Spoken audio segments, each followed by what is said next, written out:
Hmm. Hello, hello. Chainsaw Man chapter 229 came out today, and we are going to talk about it. So, the name of the chapter is Nightjar and Asa. Nightjar is apparently the bird that Yoru took the form of when they first met. It to me, it does not look like the same bird. Um, but we'll get to that in a bit. But it also kind of resolves the two birds motif that was present in the beginning of part two. Because if you remember, in the beginning of part two, there's like a lot of two birds motif. So the two birds represent the bird that Yoru first took over, and then Asa, which is, I guess, the two vessels of Yoru.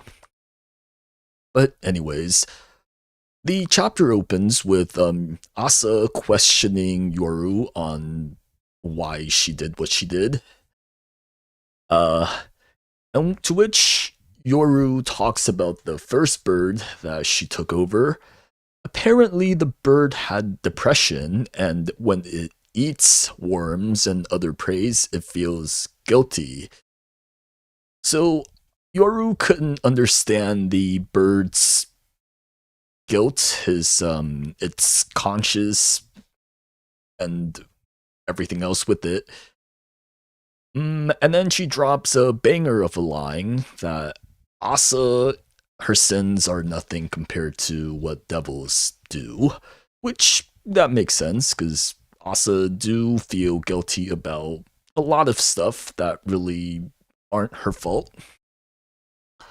But anyways, Denji crawls to Yoru's body and feeds her his blood to revive her from certain demise. And his reasoning is that he wants sex with her because she once promised him that if he eats the Death Devil, they will fuck. So he is holding her accountable to her words. Okay, so right off the bat, I guess my prediction for next couple chapters is that there's gonna be four chapters straight of sex. The first chapter is gonna be a lot of foreplay. The second chapter is going to be Denji returning to his human body because he is a chainsaw, and chainsaws aren't great for, intimacy. And then the third chapter is gonna be Yoru and Asa doing like a trippy, abstract, double person thing. And then the fourth chapter is there's gonna be like an explosion of some kind. I'm kind of half joking, but maybe that'll happen. But the true takeaway of this chapter, I feel, is the revelation that Yoru is in fact not a bird to begin with. She took over the bird, possibly with its permission. So there are some questions about the horseman's physiology because so from what we knew about the horsemen, well, at least I thought they were humans, the three of them outside of Yoru, and Yoru may have just been a bird on her own. But with this chapter, that comes into question because the first question is, what is Yoru before she took over the bird, right? Is she like just a spirit, or is she like a entity like the primordials perhaps? Because if you remember, the primordials, they don't have a form. They just, in the case of the darkness and the falling devil, they're just like a droplet that took over the bodies around them. They're like a composition of like a bunch of human body parts.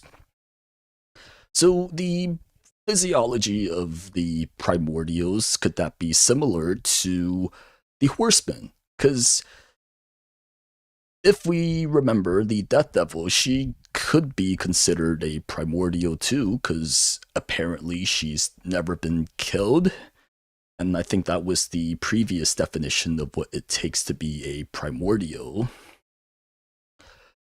But also, if that applies to every horseman, if every horseman took over their body, that would mean that Makima, Nayuta, the real Famine Devil, and the Death Devil, they took over like existing human beings who granted them their permissions to do so. Could that be it? Or again, is that just like a Yoru thing specifically?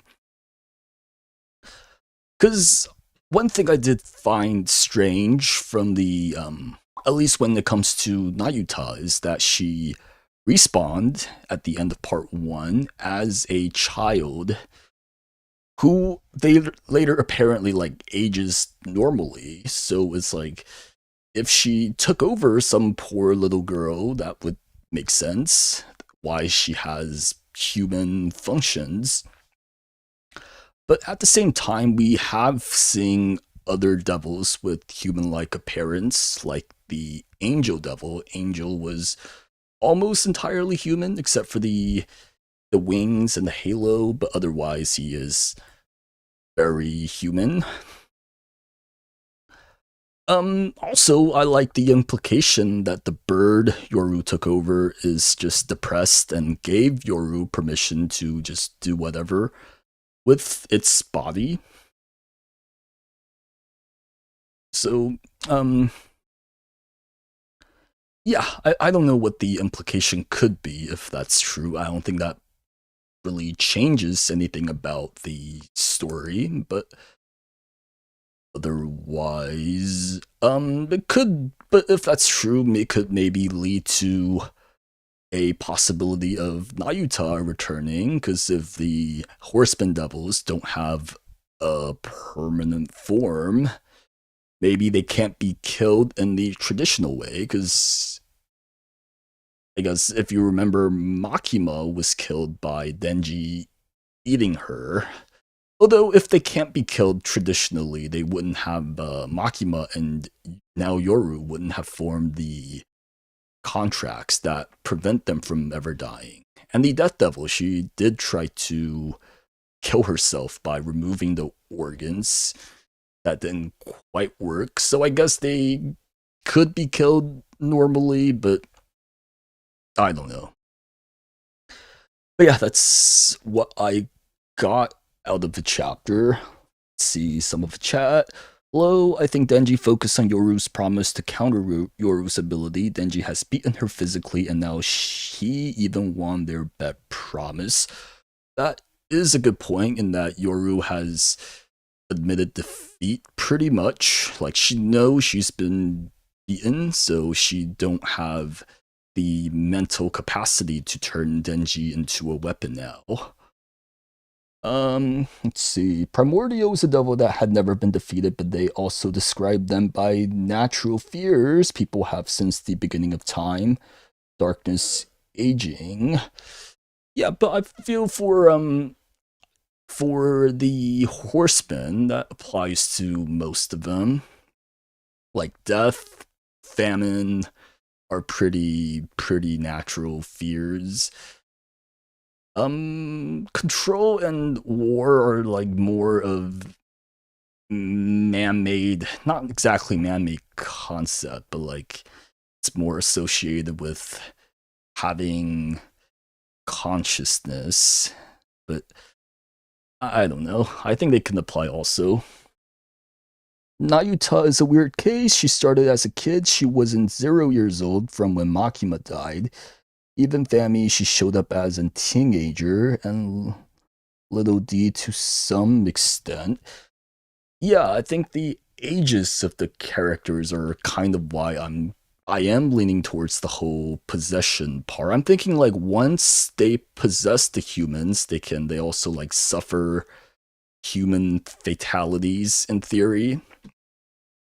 Because the Death Devil apparently never died before, but the human form of the devils, like when devils take on human forms, they should age normally, taken like Nayuta and Makima as examples. So that's a bit of a contradiction in that Bami's supposed to be like infinite years old, yet she's still a human teenager girl, yet she's never died before, so her physiology is kind of making me bounce towards like the whole all horsemen are like possessing someone thing. But otherwise, that's kind of all I have for now. Um, but yeah, again, I feel the bird does not look like the form Yoru came in. Like that's an owl, is it not? Look at the big bulging eyeballs. It's definitely an owl. It's not a nightjar. But otherwise, hmm, I didn't really do like a sketch this week because it was a bit busier coming into the stream. Trying to think what else I can talk about this chapter. I guess I went through the Reddit thread for this chapter earlier today, and it's most people are pretty negative about the chapter, which is understandable because I do feel Denji's character is a bit has been regressing for a lot of part two, but at the same time, I do feel his. Let me take a drink of water.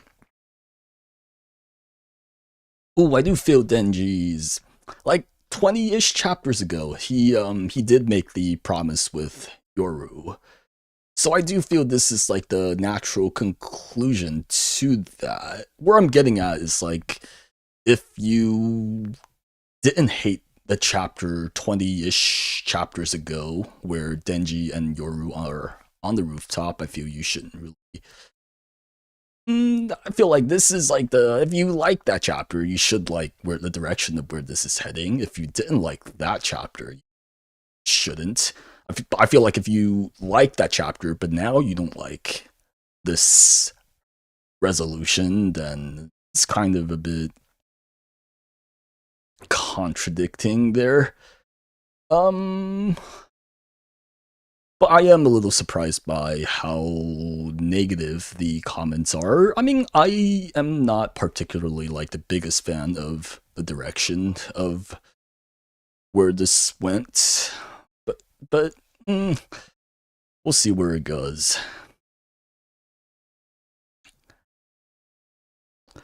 Let's see. You did think that it was funny how Denji is the one that beat Yoru, not Pochita, just like with Makima. I do think it has to be Yoru, right? Because like for a lot of part two, Denji hasn't done much. Like especially the last 20-ish, 30-ish chapters. It's all been like Pochita coming out, Pochita cleaning the stuff up, Pochita doing his thing, and then Denji's just trapped in the inner shell of himself. So I do feel it should have been the other way around, where Denji is doing like 90% of the work, and then Pochita is coming out occasionally, which was what part one was, where Denji do work, and then Pochita. I still don't understand the last time Pochita came out, which is when Baron showed up. He burnt the remains of Yoshida, and then Denji turned.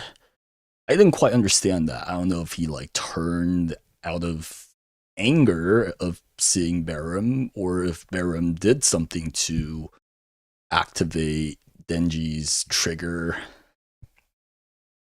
I didn't get that. I didn't get that. I do feel but overall, my point is that I do feel the use of Pochita coming out has been like a bit overused in part two.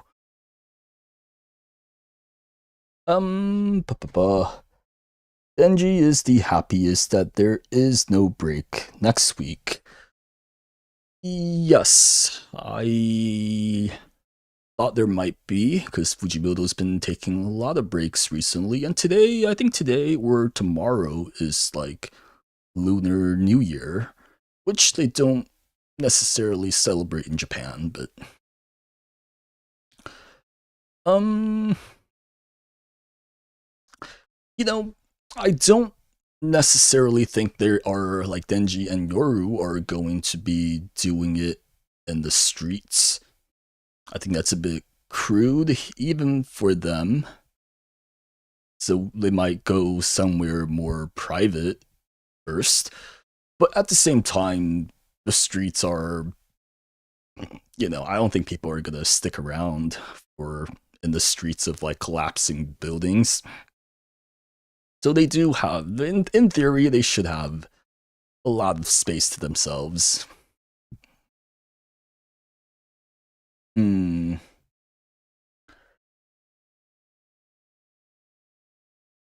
But I guess another thing is like Denji. I think we learned this a couple chapters ago, but Denji doesn't quite remember what he eats. Unlike when Pochita do it, because Pochita can seemingly spit out whatever concept he wants on command. So it's making me wonder, like, if Denji, how the whole death thing is going to be resolved. Is Denji going to throw up all the devils he ate recently and then try to return the world back to its original form? Or I guess the other possibility is that death is just non-existent from now on, which could be it too if the series is ending. But if the series continues, I feel like that's going to be harder to write around. You don't think he's planning something, Denji? Is Denji planning something? I guess Denji is a bit calm when he asks for sex from Yoru, but I don't see what he's going to. I guess if he like he's trying to get Yoru to stay, because he does care about Yoru as well as Asa. He considered them his only friends left. Um, so I guess this could be like a ploy to, placate Yoru, make her like controllable. It was important that Yoru shot the building, not Denji, at the end. Yeah, she did do that. Like the chapter ends with actually did she shoot that? I think my first impression was that the building just fell on its own, but her shooting it make more sense. Yeah, because the not sure about that actually. Because the panel right before the building collapse is like her close up of her looking down. But I guess it would make sense for her to shoot.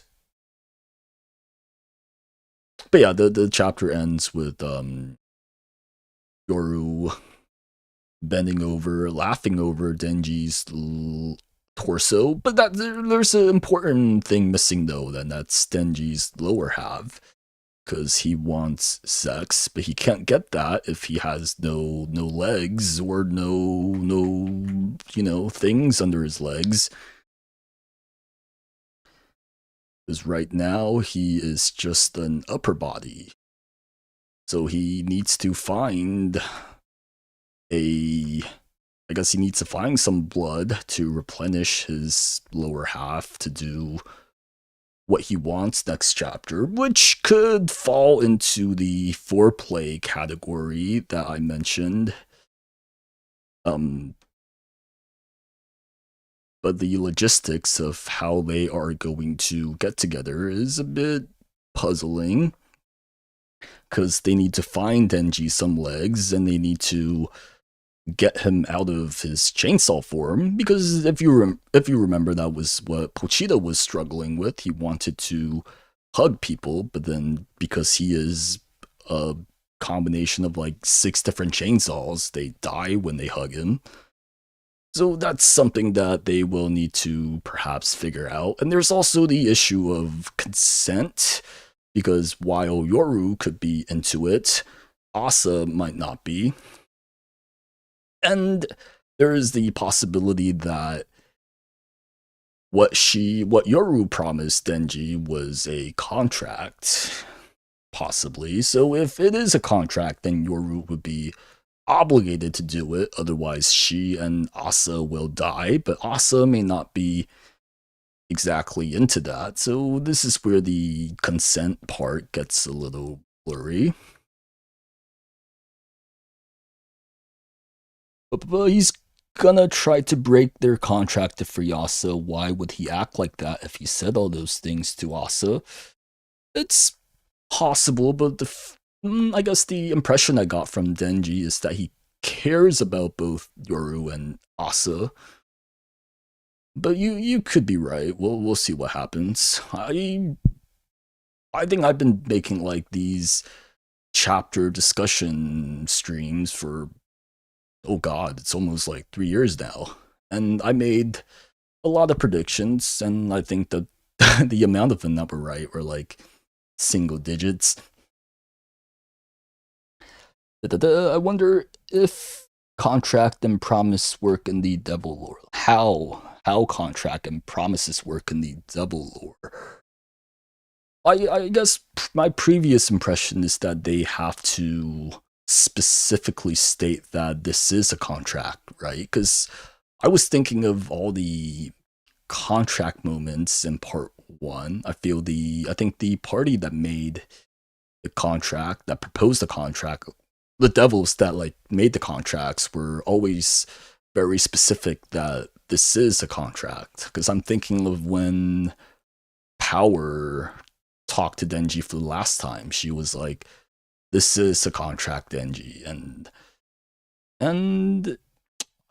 when Makiba did her thing with Aki and Angel, she also specifically stated that what they're doing is a contract. But I'm thinking of Pochita and Denji's first, or not their first interaction, but from the first chapter when Pochita and Denji joined forms. If Pochita specifically mentioned if it's a contract, I think he did. Let me double check that. Because one thing I kind of don't exactly remember is like if the contract thing is because I remember like the Denji Pochita thing is just a promise, but Makima mistook it for the contract. But I don't think that's ever like hard explained. Let me double check that. Nope, Pochita specify it's a contract. Okay. So yeah, I do think for the most part, devils have to like specify that they are making a contract so that there is no misunderstanding about it.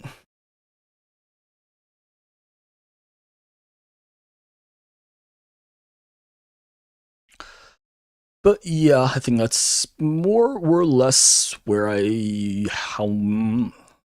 me quickly glance over the chapter again. I do feel the chapter is a little short again this week, but that could just be Fujimoto having a tendency to stretch out the panels. I guess one thing I do appreciate is I really like the two birds thing. That's kind of finally explained. Because from the beginning of part 2, I've been like calling out the birds. And I'm just like, oh, the birds, what do they mean? But I guess it's to explain that they are the birds, or they are the vessels that Yoru has taken over. I need the water.